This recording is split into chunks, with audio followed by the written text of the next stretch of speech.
Reena Goes International. My name is Karina, and I'm going to talk to you today about how to travel with your furry little pet friend.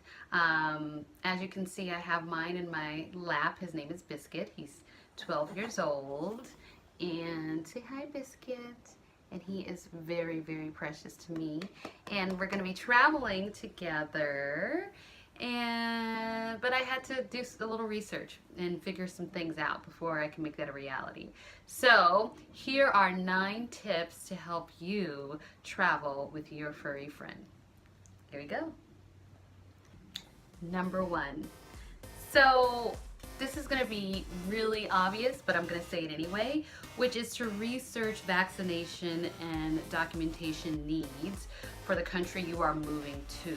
So a lot of times that's going to be completely different than whatever your country that you're coming from and going to. It's going to be 2 completely different things. I'm coming from America. Do lots of research on vaccinations and documentation because there is a little bit that you have to make sure you have before you enter some of these countries, especially all the different ones that exist in the EU. So do your research. Very obvious. That's the most obvious one, by the way, out of the 9. So yeah, okay. Number 2. Number 2 is find the most direct flight. I think that one's a little obvious too, but sometimes you're just looking for whatever the least expensive route is to get to wherever you're going. You want to make it easy on yourself and your furry friend. They're going to be on a long flight from here, from Seattle, Washington to Berlin. It's a 9-hour flight with a layover in Frankfurt. So, you know, we're going to be tired anyway. We're going to be ready to get off the plane. He's going to have to go to the bathroom, all of these different things. So you don't want to be getting on and off and on and off and having to go through security and all these different things. So make sure that you find the most direct flight that you can. Number 3, ensure that your pet has an ISO microchip. So, you know, I don't know if that's required for everywhere, but most likely it is. It's become kind of the standard. I know it's specifically required to enter Germany. Biscuit just got his about 2-3 months ago, and this is his membership certificate, so make sure you get one of those. And he belongs with petlink.net or petlink.net, which is something that my veterinarian just went through. It wasn't like I was like, I want this microchip company. It was just something that they went through. As long as it has an iOS microchip number, then you are all set. Make sure it has an ISO microchip number, not just any microchip number, because those are 2 different things. So, number 4, get all vaccinations at least 3 weeks before you leave. So for most countries, including the EU, you have to make sure that you have vaccinations up to date 3 weeks prior to entering their country. So let's say for Biscuit in particular, his rabies is all up to date. The particular rabies shot that I got for him lasts for 3 years, and he's not due for another rabies shot until a year from now. But just because it's a 2-year-old rabies shot before I enter Germany, I have to make sure that he gets another rabies shot before his actual scheduled time, 3 weeks prior to me entering Germany. Hope that you understood that. Number 5, get health certificates and a vet certificate filled out by your regular vet within 10 days prior to entering the country. So not only do you need a microchip, vaccinations that are done 3 weeks prior to entering the country, you also have to get a health certificate, and it has to be certified by your vet. So make sure you do that, and it has to be prior to 10 days. So it can't be like a 2-month-old certificate uncertified and you're trying to get through. That ain't gonna fly. Make sure you cover all of your bases in regards to your certificate. Number 6. Are we on number 6? Yeah, number 6. Yeah, number 6.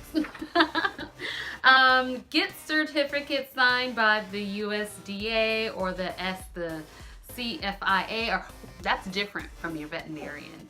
Check to see whatever country you're in, see what the equivalent is for your country. For us, it's the USDA.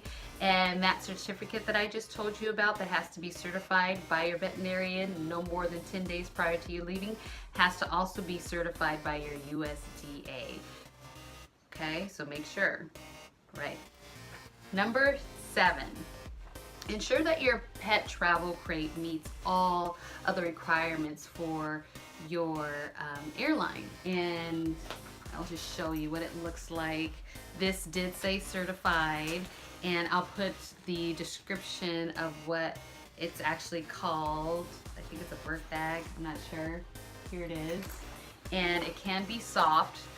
For some reason, when I was like thinking about this in my mind before I purchased it, I was thinking about how I needed to get something that was like a hard crate. Like, you don't have to do all that if he's traveling under the seat with you. Biscuit is 12 pounds, so he won't be in like the cargo area. He's gonna be with me the whole time. So yeah, it even has a little place to like, so he can like eat his little food and stuff, even though he's not gonna be eating because we want to make sure that he doesn't have to go potty and all that stuff. But anyway, so make sure that it meets the requirement, your pet travel crate. And number 8, prepare your pet for your furry friend for the crate that they're going to be traveling in. So if they're not used to traveling in a crate and then you just put them in a crate and you're like, okay, why are you crying? Why are you fussing? Why are you peeing all over the place? It's probably because they're not used to it. Prepare them for the crate before you get to the airport because you're already going to be stressed. You're going to be doing some international travel. Make sure, like with Biscuit, I put treats in there. I put like a sock or like a personal item so he can have my scent in there. We walk in there. Make it a safe place and a happy place, and usually this prepares them for when you're at the airport. It won't be some like brand new thing that you're just trying to put them in. They're already prepared.